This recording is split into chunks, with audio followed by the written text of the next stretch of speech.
Kalau seorang penjual payung dan seorang penjual es sama-sama berdoa sungguh-sungguh. Yang penjual payung berdoa sungguh-sungguh supaya hujan terus, supaya payung laku. Yang penjual es berdoa sungguh-sungguh supaya panas terus, supaya es laku. Menurut saudara kira-kira mana yang menang? Kalau yang penjual payung berdoa supaya payung laku, penjual es berdoa supaya es laku. Menurut saudara mana yang menang?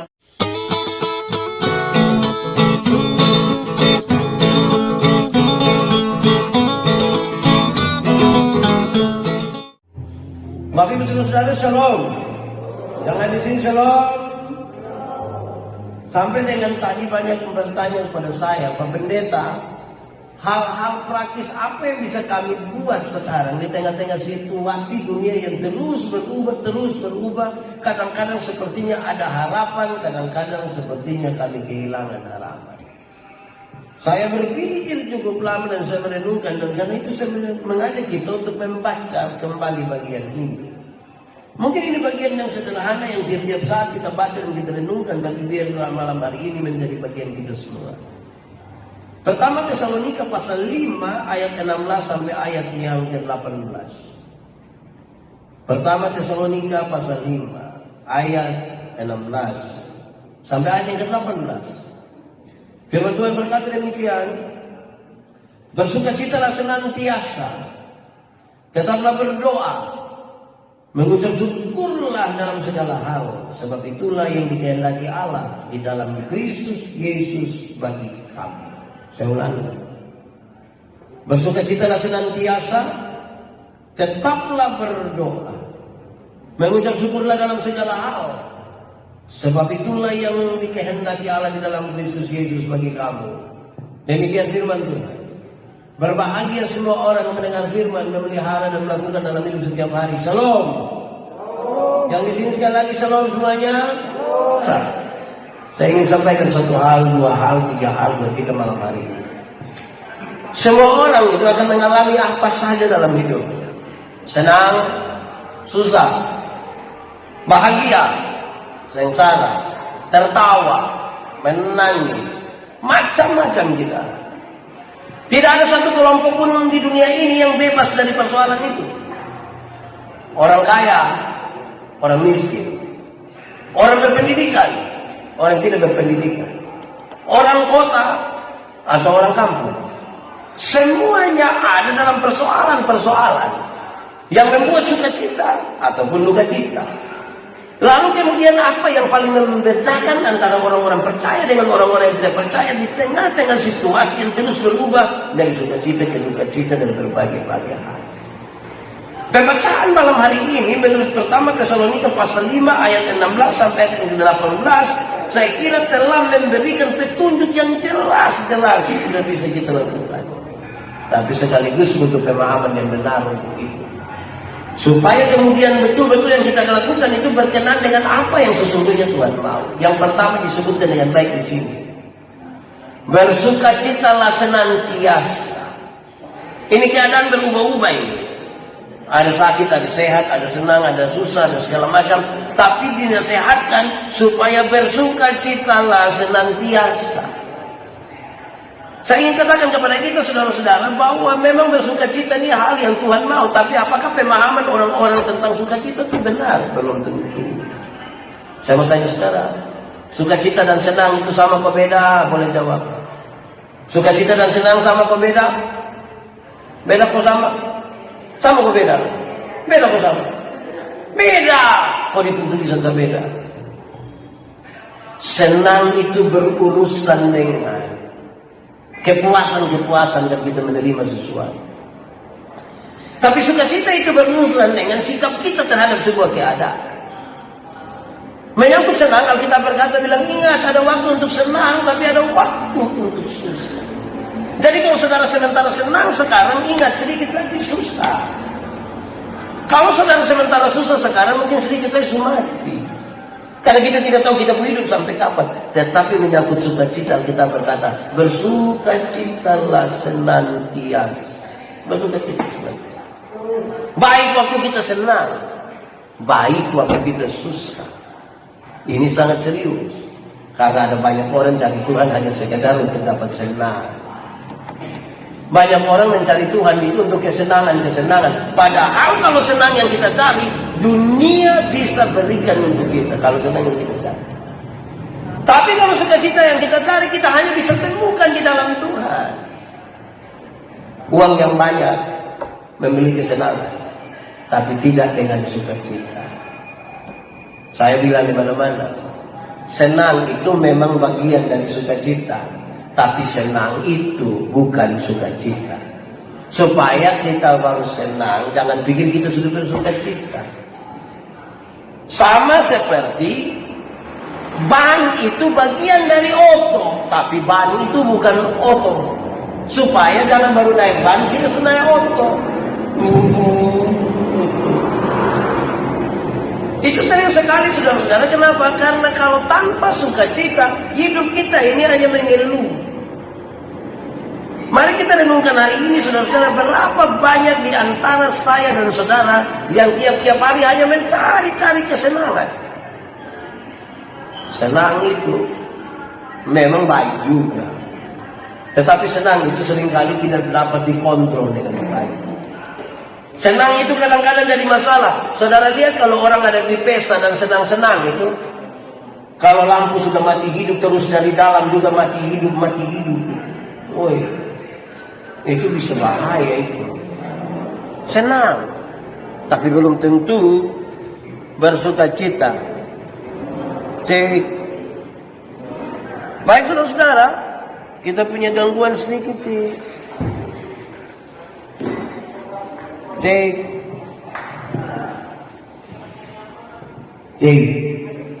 Sekali lagi saudara, kalau senang yang kita cari, dunia bisa berikan pada kita, tapi kalau sudah kita yang kita cari hanya bisa kita temukan dalam Tuhan. Kalau saudara ingin senang, saudara pergi ke mall, jalan-jalan di sana senang. Beberapa orang suka baku aja, mari kita pergi tengah-tengah di mall. Buat apa cari senang? Siapa bilang senang? Orang lain belanja, kalau kita hanya nak melihat saja tiap hari itu senang. Orang pulang bawa kantong plastik, kita paling-paling hanya bilang foto saya dulu. Bayangkan kita mau senang sama itu dulu, pertama. Kedua saudara-saudara, dia bilang begini, yang dibaca pendek sekali. Tetaplah berdoa. Tetaplah berdoa. Sudah kita habis, tetaplah berdoa.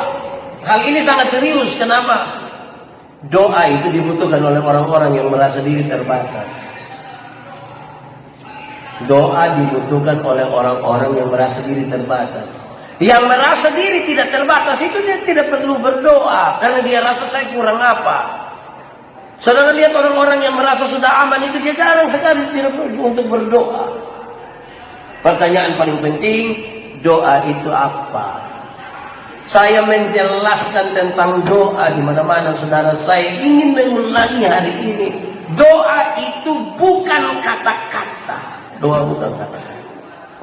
Doa itu relasi. Doa itu hubungan. Doa itu relasi, doa itu hubungan. Banyak orang terlalu memperhatikan kata-kata, tapi lupa membangun hubungan. Kalau saya dengan Pak Soni, kami dua punya hubungan. Kami dua punya relasi yang baik. Saya jalan kaki, beliau naik motor. Ketemu saya di jalan tanpa saya minta, beliau berhenti tanpa saya minta. Kenapa? Karena kami punya hubungan. Tapi kalau Pak Soni dan saya tidak punya hubungan, kami dua tidak saling kenal. Saya jalan kaki, beliau naik motor, ketemu saya di jalan, dia berhenti juga, tapi dia bilang ojek ke on. Karena soal hubungan. Saya mau tanya saudara, saya kenal satu istri atau tidak? Menurut saudara saya kenal satu istri atau tidak? Kenal. Karena saya kenal satu istri, oleh karena hubungan tadi. Kalau saya ingin meminta sesuatu dari ibu, cara mintanya ringan. Saya pasti akan minta ibu dengan cara yang gampang-gampang. Ma, bikin teh satu gelas tuh. Gelas kecil saya, jangan terlalu banyak gula. Papa takut sakit gula. Kan permintaannya begitu. Tidak mungkin saya mau minta teh di samping istri. Saya bilang, Mama, buatlah segelas teh. Jangan terlalu banyak gula ya. Papa takut sakit gula. Itu pas habis mertua tanya, lu sehat? Karena relasi lebih penting dari kata-kata. Relasi lebih penting dari kata-kata. Banyak orang tidak membangun relasi. Bahkan ada orang yang hafal betul dia pun kata-kata doa. Doa makan juga itu kalimat. Doa untuk baca firman juga itu kalimat. Doa mulai kerja juga itu kalimat. Pimpin ibadah pembukaan juga itu dia pun kalimat. Lama-lama dia baru bangun, orang sudah tahu dia pun kalimat. Saudara-saudara, itu penting. Doa itu apa? Kalau doa tadi sudah relasi. Sekaligus doa itu karena punya kekuatan. Pertanyaan paling pentingnya adalah kekuatan doa ada di mana? Kekuatan doa ada di mana? Kadang-kadang kita merasa kalau kita berdoa sungguh-sungguh itu mesti berteriak, mesti menangis. Saya bilang kepada saudara, bukan itu. Kenapa bukan itu? Saudara, yang disebut dengan doa yang sungguh-sungguh itu bukan soal kita berteriak tapi tidak. Doa yang sungguh-sungguh itu adalah kalau kita sungguh-sungguh menyerahkan beban supaya Tuhan berlaku. Itu dia disebut sungguh-sungguh. Banyak orang sungguh-sungguh menangis, banyak orang sungguh-sungguh berteriak, tapi tidak sungguh-sungguh menyerahkan beban.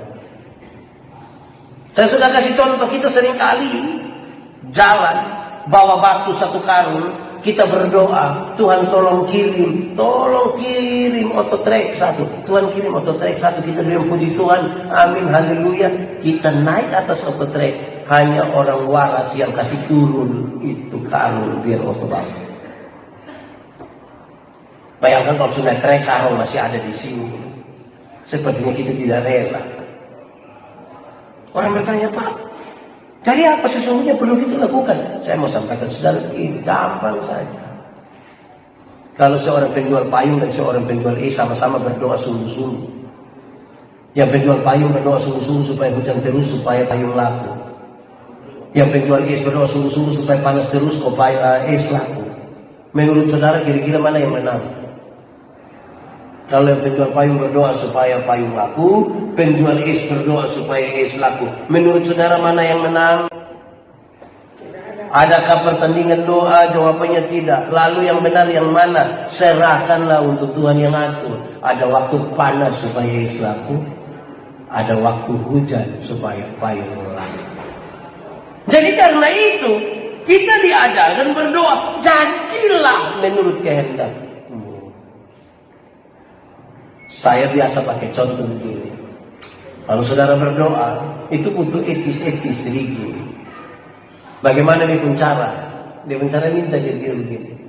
Kalau sebentar ada yang mau pulang, mau numpang di saya punya mobil, kan dia pasti omong bilang begini, Pak Pendeta, saya bisa numpang toh. Di mana? Saya punya rumah juga kebetulan yang masih bisa saya numpang. Ini permintaan yang pas, etis. Pak Pendeta, minta maaf sebentar bisa saya numpang kok, itu bagus itu. Masa dia meminta untuk numpang di saya mobil? Pak Pendeta sebentar, saya mau numpang bisa. Kita bisa bertengkar, kerusuhan ini. Jadi yang dimaksud dengan sungguh-sungguh bukan berteriak, tapi dalam relasi itu kita bicara, Pak Pendeta sebentar saya bisa numpang kok. Yang perlu dilakukan begitu saja.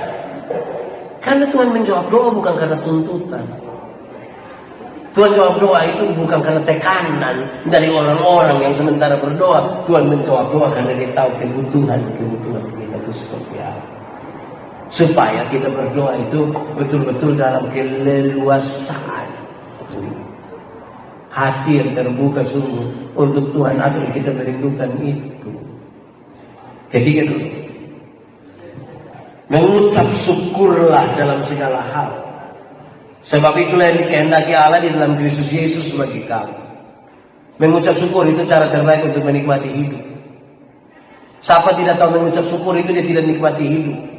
Orang yang tidak mengucap syukur itu tiap hari dia jalan di mana-mana hanya patah leher dia Bapak Pendeta. Hidup ini terlalu susah, lalu mati sudah kalau memang sudah terlalu susah. Memang kita tahu bahwa hidup ini berat, tapi bukan hanya sekedar mengeluh, mengucap syukurlah. Memang untuk persoalan mengucap syukur ini, itu butuh hati, pikiran, perasaan yang memang hanya tertuju kepada Tuhan. Orang bisa bikin ibadah pengucapan syukur, tapi belum tentu hati, pikiran, perasaan itu tertuju kepada Tuhan. Belum tentu.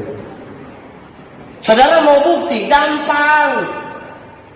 Banyak orang bikin acara pengucapan syukur di rumah, janji kita jam 4. Orang-orang lain pergi bawa Alkitab, mau siap ibadah. Sampai di rumah, tuan rumah masih pakai daster. Itu pun terobek di sini. Baru dia masak kasih kita kuah kacang merah. Wah, itu mengganggu gitu hidup.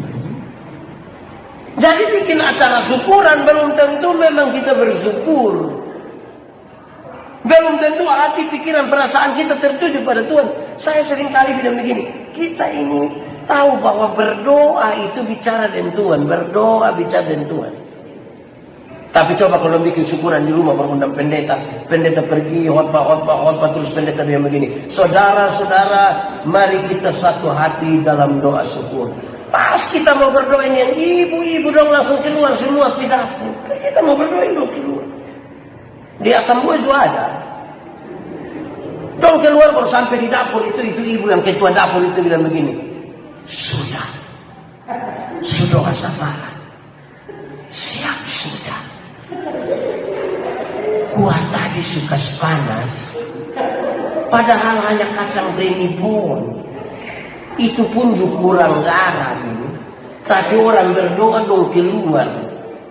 Ini yang saudara sebut sebagai syukur. Akhirnya kita mengajarkan kepada orang lain hal yang salah. Kita undang baik-baik bilang ibadah nanti jam 5. Kita bertetangga undang di sebelah. Dorang sudah tahu kita memulai. Tapi suami istri di sebelah yang sudah siap itu terus bilang begini, Bapak, mari kita tidur. Bapak udah begini, belum ada orang. Bapak sudah yang orang. Mau cari orang di mana nih kalau Bapak sendiri bilang belum ada orang? Betul kok? Dia Tambua juga ada. Enak dong dicari apa? Hasilnya waktu ibadah syukur orang sedikit, tapi pas makan syukur orang banyak. Ini suka liru ini. Betul kok? Pernah alami? Sendiri buat? Ini bersyukur macam apa? Aneh-aneh. Bersyukur itu kira-kira seperti apa? Saya suka pakai contoh ini. Kadang-kadang kita ini tidak mensyukuri apa yang ada pada kita hari ini, tapi berjuang untuk sesuatu yang belum ada dan rindu seperti apa yang dimiliki oleh orang lain. Kita jalan kaki kita berdoa, Tuhan, tolong kasih sepeda satu. Tuhan kasih sepeda satu, dia naik barang 2-3 bulan dia berdoa bulan, Tuhan, naik sepeda memang enak Tuhan, tetapi tanjakan yang di situ. Itu kita pun dong mau putus. Jadi engkau pun mau? Kalau bisa motor satu kok Tuhan. Tuhan kasih motor satu, dia naik 5-6 bulan dia berdoa bulan, Tuhan, naik motor memang enak Tuhan, tapi saya punya istri beratnya 80. Anak dong 3 orang baru montok semua. Setiap kali motor bunyi 4 mau naik di atas motor Tuhan. Motor bawa masalah baru dalam kaliku hidup. Jadi engkau pun mau? Kalau bisa kasih oto satu kok Tuhan, pick up juga baik. Tuhan kasih oto satu, dia naik pada 1 tahun dia berdoa bulan, Tuhan, naik pick up memang enak. Mam Tuhan juga naik, dia duduk di muka. Tapi mama, Tuhan, anak nona yang pertama sudah kawin orang rote, belum tinggal di rote tuh. Masa mau pi rote pakai pick up? Tuhan, dia jadi hukuman. Kalau bisa kapal feri satu. Tuhan kasih kapal feri satu, dia pi rote, lihat anak mantu, lihat cucu pulang, dia berdoa bulan, Tuhan, naik feri memang sampai rote Tuhan, tapi sampai di Puku Afu. Jadi hukuman. Kalau bisa kasih helikopter satu Tuhan. Dia pun soal bukan kita meminta. Sikap kita terhadap berkat lebih penting dari berkat-berkat yang kita terima. Sikap terhadap berkat. Dan sikap itu adalah syukur. Sikap itu adalah syukur. Banyak orang tidak bersyukur. Saya suka bilang kepada banyak ASN, coba kamu hitung-hitung, coba kamu ingat-ingat. Dulu masih jadi pegawai honor, itu gaji hanya 500.000 per bulan, itu pun 3 bulan bayar 1 kali, habis bulan masih lebih 5.000. Sekarang su ASN penuh waktu ini, gaji 5-6 juta tambah tunjangan semuanya. Habis bulan bendahara hanya bawa kertas putih satu berkas bilang, su potong semua. Oh ini kita pusingkan terhadap berkat ini belum masalah. Kita butuh cara pandang yang baru terhadap berkat-berkat yang Tuhan kasih kita. Berupa apa? Syukur. Ini hal yang paling praktis ada di dunia. Saya ada satu waktu kira-kira 6 atau 7 bulan lalu. Saya berdoa bagi satu orang tua berumur kira-kira 87 tahun kalau saya tidak salah. Tapi lebih dari 80 tahun. Saya bilang kepada mereka, karena ada teman-teman 1-2 orang juga datang di situ yang mereka punya angkatan sama, usia mereka kurang lebih sama. Saya bilang kira-kira kalimat paling penting untuk diucapkan di ulang tahun ini apa? Mereka rame-rame bilang begini, bersyukur. Kenapa kamu minta kita bersyukur? Karena banyak orang rindu punya umur panjang, tetapi tidak sampai. Tapi kita, Tuhan kasih kesempatan untuk bisa umur panjang. Tidak ada kata lain, bersyukur. Syukur itu, sekali lagi, pikiran, perasaan, tindakan semua itu tertuju kepada Tuhan. Banyak orang mensyukuri dengan cara yang salah. Banyak kali kita punya cara bersyukur ini rusak kita punya hidup. Bapak berhenti sudah, Bapak berhenti minum supi sudah, Bapak. Orang bilang minum mati, tidak minum juga mati. Kau pun teman non tidak minum mati duluan. Iya, Tuhan kasih Bapak umur panjang kau bertobat. Bagaya. Memang itu serius itu. Kadang-kadang kita tidak menghendaki itu. Syukur karena Tuhan kasih ingat kita. Lihat kau bertobat. Kenapa? Karena kita pun hidup dari sehari ke sehari, tambah hari kita makin lemah, tambah hari kita makin lemah, tapi syukur kepada Tuhan bahwa Tuhan masih berikan kepada kita kehidupan hingga hari ini. Amin. Oh, amin. Siapa di antara kita yang kuat terus? Susah untuk kuat terus. Siapa di antara kita yang mau badan bagus terus? Saya sudah bilang kepada banyak orang yang biasa terbagi di grup-grup WA bilang begini, toh pada akhirnya semua akan nol juga, semua akan nol. Seumur 50 tahun itu cantik atau tidak cantik itu sama, saya pun tidak bisa disembunyikan di balik beda. Waktu masih muda yang kita rasa kita pun pipi kencang-kencang semua, sekarang sumelel. Waktu masih muda itu kita rasa itu, sekarang coba angkat lengan begini, seperti lebah yang sementara tahan. Mau tahan apa? Saya bilang kepada ibu-ibu, jangan cepat-cepat percaya kalau orang ketemu kita dia langsung bilang begini, umur berapa? Terus kita bilang 50 tahun, terus dia sengaja kaget bilang, 50? Jangan cepat-cepat. Ke 35 jangan percaya. Masa umur 50 tahun ke 35 tahun. Apalagi kalau ibu-ibu jalan dengan ibu-ibu anak nona yang pertama itu contohnya. Yang ini siapa? Ini saya anak nona yang pertama. Terus mereka sengaja kali bilang, hah?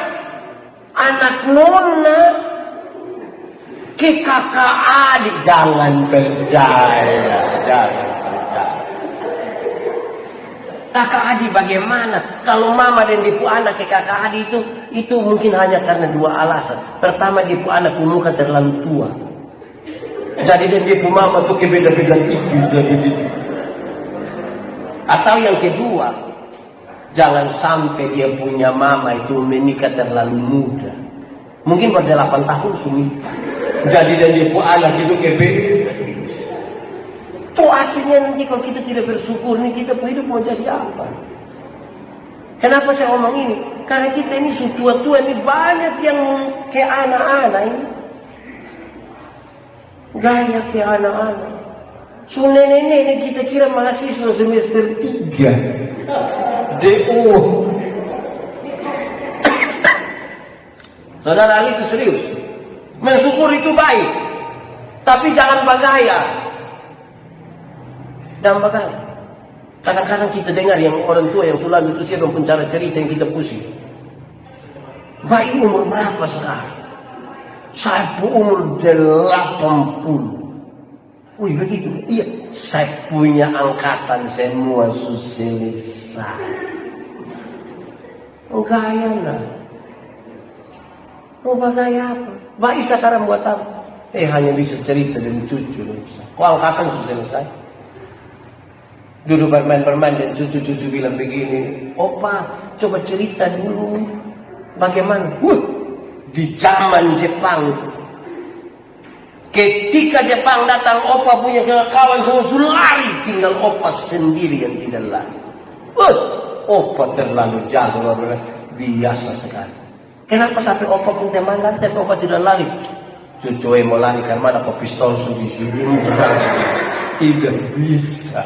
Paling-paling kita punya kebanggaan yang itu. Duduk bercerita dengan cucu-cucu kita kasih tahu. Opa dulu berkelahi dengan 3-4 orang sekaligus. Hanya jari keliling saya yang goreng sedikit. Jari. Yang lain patah buang semua. Paling-paling kita pun cerita itu. Apa lagi? Jadi saudara-saudara, syukurilah apa yang ada pada hari ini. Kalau kita tidak bersyukur, saudara bayangkan kita pun hidup ini rasa pembebanan lagi. Apalagi kalau dalam ketidaksyukuran itu kita masih menginginkan hal-hal yang dimiliki oleh orang lain. Mau sampai kapan kita hidup seperti itu? Waktu masih kuat-kuat diminta jadi majelis tidak mau. Alasan sibuk. Banyak kok yang waktu tes pegawai kok belum lulus itu. Keliling semua gereja yang ada di Atambua berdoa, Tuhan kalau bisa saya diterima. Sudah diterima itu bikin syukuran, itu gaji pertama semua kasih Tuhan. Gaji kedua, ketiga sampai hari ini yang sudah jalan. Terus kita berdoa, kita sama-sama orang datang dengan Bapak, nanti Bapak siap jadi majelis. Saya sibuk. Ngomong sibuk itu ke derajat naik. Nanti waktu kuat-kuat belum Bapak. Sudah mau mati dulu, sujalan tidak bisa berdatang kasih tahu bilang, kalau bisa, biar lihat. Kita butuh diaken ini diurus orang. Kalau bayi susaki duluan ini. Jadi yang terbaik itu yang kita mau kasih di Tuhan sebagai ungkapan syukur kita kepadanya. Tidak susah toh. Kalau bertanya hal praktis apa yang perlu saya buat? Ya gampang, bersukacita, berdoa, bersyukur, cukup. Bersukacita, berdoa, bersyukur, cukup. Bersukacita itu berkaitan dengan sikap kita terhadap semua keadaan. Baik tidak baik, segala situasi kita mengucap syukur. Berdoa itu karena kita sadar bahwa kita terlalu lemah dan karena itu kita butuh Tuhan yang penuh kuasa. Syukur itu berkaitan dengan upaya untuk memenuhi ketidakpuasan diri. Karena manusia ini kan selalu tidak puas, toh. Hari Minggu kemarin saya berkhotbah saja begini, manusia itu kan identik dengan ketidakpuasan. Waktu belum ada handphone kita berdoa, sudah yang penting ada handphone cukup. Yang murah saya tidak apa-apa. Yang di pembunyi bilang tididing, tididing, tididing, pakai senter lagi, bagus dong. Itu murah, biar murah tidak apa-apa. Karena kalau yang murah dan yang mahal itu sama saja. Di sana bilang halo, di sini juga halo. Tidak mungkin di sana halo terus yang murah bilang kilo, kan tidak begini. Itu waktu belum ada handphone. Sudah ada yang tadi ting ning ning ting ning ning ting ning ning. Kita bilang zaman sekarang ini mesti Android. Dia update Android pertama.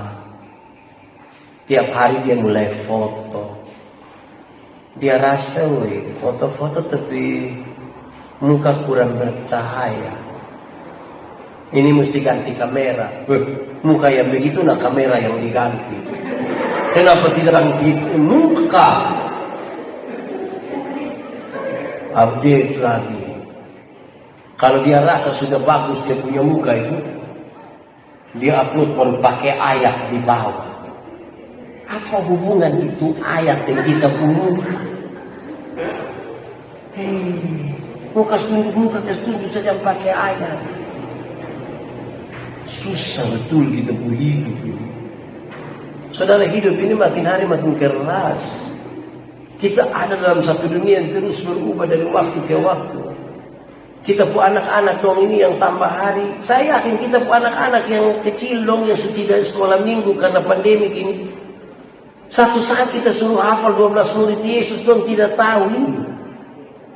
Ada yang berani jamin dia pun anak bisa hafal 12 murid Yesus, ada kok? Bagus. 7 perkataan mulai hilang suara. 10 hukum pengakuan iman. 66 kitab. Kita pun anak dan dia pun mama, dia pun bapak dong itu tiap hari hanya pegang HP. Satu di tempat lain, satu di tempat lain. Dua orang bawa omong, tapi tidak aku kenal. Tunduk. Kiri. Ada musuh. Anak dong lebih hafal itu Free Fire daripada hafal 10 hukum. Jangan sampai satu saat kita bertanya Yesus itu siapa dan tidak tahu kan? Berapa banyak orang tua yang sekarang mengajarkan kepada anak-anaknya tentang iman? Ada berapa banyak orang tua? Coba sudah renungkan baik-baik. Kita masih ada rumput ini. Makin hari makin jauh, makin hari makin jauh. Tapi kita hidup ingin tetap bersama dengan Tuhan Yesus. Kalau tiap hari makin jauh, mau bagaimana? Saya rasa kita akan mengalami sebuah kesulitan sekarang. Nasihat-nasihat dalam pembacaan ini dimulai dari kalimat berjaga-jagalah. Dari perikop sebelumnya yaitu berjaga-jagalah. Karena segala sesuatu itu bisa timbul, bisa menimpa kita datang kapan saja. Saudara bayangkan saudara, ini malam kita bisa ketemu dan saling cerita. Besok pagi-pagi bangun orang sudah bisa SMS kita, WA kita bilang tidak pilih dia kok. Dia kenapa? Dia sudah selesai. Yang selesai ini cepat-cepat, tidak lama. Lalu kalau kita tidak berharap kepada Tuhan, tidak mensyukuri apa yang Tuhan buat, saya rasa kita pun hidup ini ada kurang sedikit. Kepuasan itu saudara hanya satu di penjara. Kalau kita isi dengan syukur. Selama bukan syukur yang kita isi di sini, selalu itu kata tidak puas itu yang akan muncul. Syukur itu berarti kita sudah merasa cukup dengan apa yang ada. Terus mencari ya, tapi bersyukur berarti kami terima semuanya dengan hati yang terbuka. Kami terima semuanya. Kadang-kadang kita tidak terima semuanya, kita terima setengah-setengah dalam pengeluhan kita lagi. Ada yang salah, ada yang kurang dalam hidup ini. Manusia ini mau sampai kapan saudara-saudara? Kita digoda oleh iblis sudah bukan lagi dengan cara-cara yang menakutkan kita. Iblis kapan datang dengan muka berdarah-darah di atas tabut itu? Tidak ada lagi. Iblis sudah dengan cara-cara yang lebih gampang, yang lebih masuk akal. Iblis mencoba-coba ganggu kita. Justru yang tukang bikin takut manusia itu sekarang manusia, bukan iblis. Betul kok tidak? Anak kecil tidak mau makan, bukan bilang ade makan. Justru dia pun mama yang bilang makan om udah. Wah. Akhirnya anak itu terpaksa makan karena itu om dah bilang. Wah. Anak kecil tidak tidur, bukan dia kasih tidur baik, kasih mati lampu tidur sudah. Dia suruh dia suami keluar dari pintu belakang baru garu cendel. Om, adi suruh tidur, om, adi. Sukacitaku lah tipu lagi. Woi, bertobat sudah, bertobat sudah. Jangan saja bikin takut. Nanti besok-besok dong yang sudah besar ke kita jadi tua, tiap hari dong bikin takut kita. Itu ada dong tua-tua. Oh. Kita sudah kursi roda datang mau kita lepas, mau. Karena apa? Sekarang kita yang kastaku sendiri. Di atas gua ada yang tiap hari jalan kok kastaku. Wow. Hati-hati, Pak. Kan itu penting. Ya bersyukur saja Tuhan bisa menyertai kita, Tuhan bisa menolong kita. Itu sudah cukup bagi kita. Bersyukur itu artinya kami sudah terima semuanya. Semuanya kami terima dari hati yang lapang, hati yang luas, hati yang terbuka. Untuk apa? Apalagi kalau kita ada dalam gereja Tuhan. Kalau kita dalam gereja Tuhan, mestinya tiap-tiap hari kita dengar berita tentang syukur.